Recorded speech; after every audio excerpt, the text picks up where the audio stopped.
Titre: La fin d'un cauchemar. La femme de Jean-Marie Bigard brise le silence avec des révélations chocs. Pendant des années, elle était restée dans l'ombre, fidèle, discrète, presque invisible aux yeux du public, dans l'ombre d'un des humoristes les plus emblématiques de France. Aujourd'hui, elle sort du silence. Et ce qu'elle raconte fait l'effet d'un séisme. La compagne de Jean-Marie Bigard, celle qu'il a soutenue dans l'ombre, qui a vécu ses triomphes et ses démons, a décidé de mettre fin à leur mariage. Une séparation brutale survenue après un événement tragique. Une violente altercation dont elle a été la victime directe. Pour la première fois, elle ose parler. Et ce qu'elle révèle glace le sang. Ce n'était pas un foyer, c'était une prison. Un enfer dont je ne pouvais pas m'échapper. Avec ces mots lourds de douleur, elle entame son témoignage. Une femme digne, encore bouleversée, mais déterminée à ne plus se taire. Selon elle, Jean-Marie Bigard n'était pas l'homme que le public adulait. Derrière les blagues crues, le rire tonitruant et l'image de l'artiste irrévérencieux, se cachait un autre visage. Celui d'un homme rongé par ses démons intérieurs, livré à une dépendance insidieuse à l'alcool, souvent emporté par des accès de colère d'une rare violence. Elle raconte que les premières années furent empreintes d'espoir. Il était drôle, généreux, passionné. Elle admirait son talent, sa liberté, son aura. Mais peu à peu, les fissures de sont apparues. L'homme pétillant et déjanté s'est transformé. L'alcool devenait plus qu'un compagnon de soirée. Il devenait un poison quotidien. Et avec lui surgissaient les éclats de voix, les humiliations, les gestes brusques. Il pouvait être charmant à 10 heures, cruel à 11 heures et méconnaissable à midi. C'était un tourbillon émotionnel. Mais le plus choquant dans ce récit, c'est le moment où elle évoque les infidélités. À plusieurs reprises, elle l'aurait surpris en pleine liaison avec d'autres femmes. Il avait toujours une excuse, un sourire, une manière de tout retourner avec humour. Mais je n'en riais plus. Elle parle de trahison, d'isolement, de terreur, d'un cauchemar éveillé, de nuits entières à pleurer, de jours entiers à faire semblant. J'avais peur qu'on ne me croie pas. Après tout, qui oserait accuser Jean-Marie Bigard, le roi de la scène, le provocateur adoré?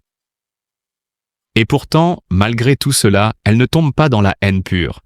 Sa douleur est mêlée d'un étrange respect. Car malgré ses fautes, malgré ses excès, elle reconnaît que Jean-Marie Bigard est un homme exceptionnel, un artiste rare, un géant du rire dont le talent dépasse les frontières. C'est un homme qui a fait rire des millions de personnes. Il a un génie comique que peu possèdent. Elle ne cherche pas à salir son nom, elle cherche à dire sa vérité. Il m'a détruite, mais je n'oublie pas qu'il a aussi illuminé le cœur de tant de gens. Elle parle aussi de sa solitude, de sa peur de le quitter, des pressions subies. Car quand on est marié à une légende vivante, il est difficile de s'en détacher sans se brûler. Mais aujourd'hui, elle est libre. Et elle veut reconstruire. Pour elle, pour ses enfants, pour sa dignité. L'entourage de Bigard, de son côté, reste silencieux. Certains évoquent un homme en souffrance, dévasté par sa propre ombre. D'autres parlent de déni, de spirale autodestructrice. Et Jean-Marie lui-même? Il n'a jusqu'ici fait aucune déclaration officielle. Lui qui a toujours assumé ses provocations sur scène, acceptera-t-il de faire face à ses propres excès hors des projecteurs? Dans ce fracas médiatique, une chose demeure. Le génie artistique de Bigard est indéniable. Peu d'humoristes peuvent pas se vanter d'avoir autant marqué leur époque. Il a brisé des tabous, secoué les convenances et imposé un style unique. Mais parfois, ceux qui font rire le monde entier sont les plus tristes, les plus blessés. Et ils blessent, à leur tour. Cette histoire n'est pas simplement celle d'un divorce. C'est le récit d'une libération, mais aussi celui d'un homme déchu par ses propres failles. Un conte moderne où l'amour se mêle à la douleur, où la lumière de la scène cache les ténèbres de l'âme. Et dans ce tumulte, chacun cherche à guérir à sa manière. Peut-être que cette rupture sera pour Jean-Marie Bigard le choc nécessaire pour se regarder en face, et entamer un chemin de rédemption. Car même les plus grands ont droit à une seconde chance. Même les monstres, s'ils existent, peuvent redevenir humains. Le comédien, qui semblait être l'incarnation de la joie et de la légèreté, a révélé, par l'intermédiaire de sa femme, un autre visage, celui d'un homme rongé par des démons intérieurs. Depuis plusieurs années, des rumeurs circulèrent sur les difficultés de leur couple, mais ce n'est que récemment que la vérité éclata au grand jour, provoquant une onde de choc dans l'univers médiatique. La séparation brutale de Jean-Marie Bigard et de sa femme a été marquée par des accusations graves, notamment des violences physiques qui ont eu lieu lors d'une altercation tragique.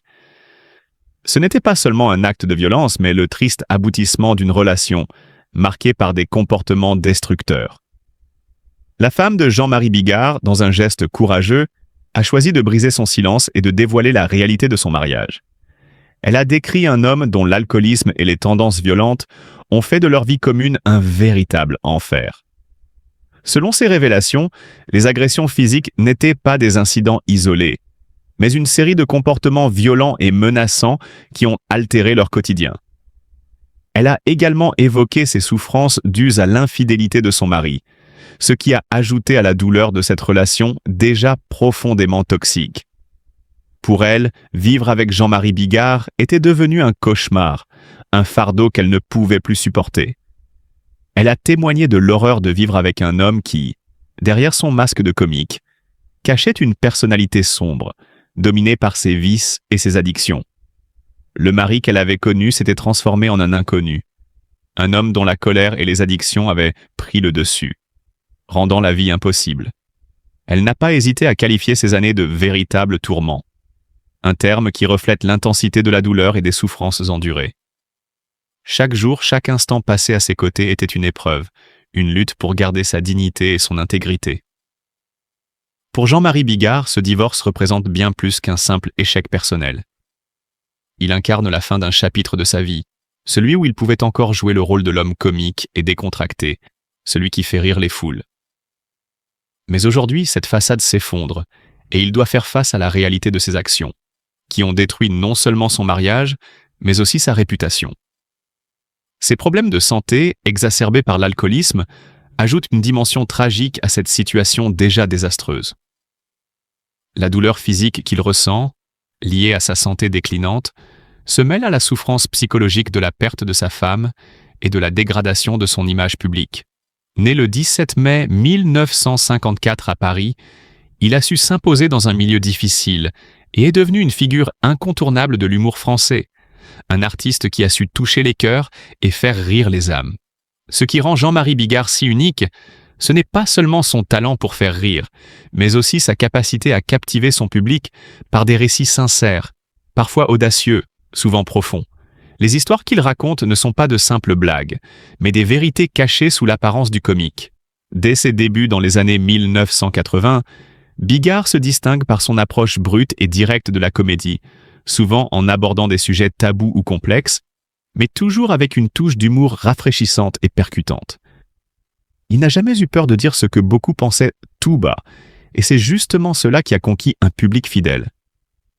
Jean-Marie Bigard, c'est aussi l'histoire d'un homme qui n'a jamais craint de se confronter aux difficultés de la vie. Avant de devenir ce personnage que l'on connaît, il a dû surmonter de nombreux obstacles, que ce soit dans sa carrière ou dans sa vie personnelle. Son parcours n'a pas été pavé de roses, mais il a su s'accrocher à son rêve de faire rire les autres, même lorsque les portes semblaient se fermer. Cette ténacité est l'un des traits les plus admirables de sa personnalité. L'un des aspects les plus impressionnants de Jean-Marie Bigard, c'est sa capacité à mélanger la comédie avec des thèmes profonds. Il aborde des sujets lourds et graves, mais avec une légèreté qui fait réfléchir. Ses sketchs, parfois bruts, parfois touchants, ont le don de faire rire tout en soulevant des questions essentielles sur notre société et nos comportements.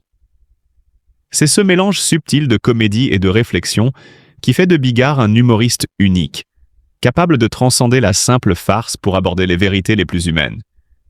Mais Jean-Marie Bigard, ce n'est pas seulement un humoriste de scène. C'est un homme engagé, qui a toujours voulu utiliser sa notoriété pour défendre des causes qui lui tiennent à cœur. Loin des projecteurs, il est impliqué dans diverses œuvres caritatives et s'efforce de redonner à la société une partie de ce qu'elle lui a donné.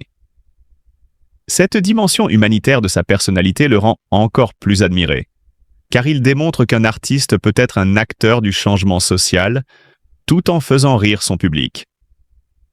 Dans sa carrière, Bigard a connu de nombreux succès, que ce soit sur scène, à la télévision ou au cinéma. Son style inimitable, sa capacité à se renouveler sans cesse, lui ont permis de toucher plusieurs générations de spectateurs. Que ce soit dans ses spectacles, ses one-man shows ou ses interventions à la télévision, il a su s'imposer comme une figure phare de l'humour français. Son passage à la scène où il a abordé des thèmes aussi variés que l'amour, la politique, la société, est une véritable réussite qui a marqué l'histoire du théâtre comique. Mais ce qui fait de Jean-Marie Bigard un véritable monument de la culture française, c'est sa capacité à évoluer, à se réinventer. Il ne se contente pas de rester dans sa zone de confort, mais il cherche toujours à surprendre son public, à apporter quelque chose de nouveau, tout en restant fidèle à lui-même. Cette capacité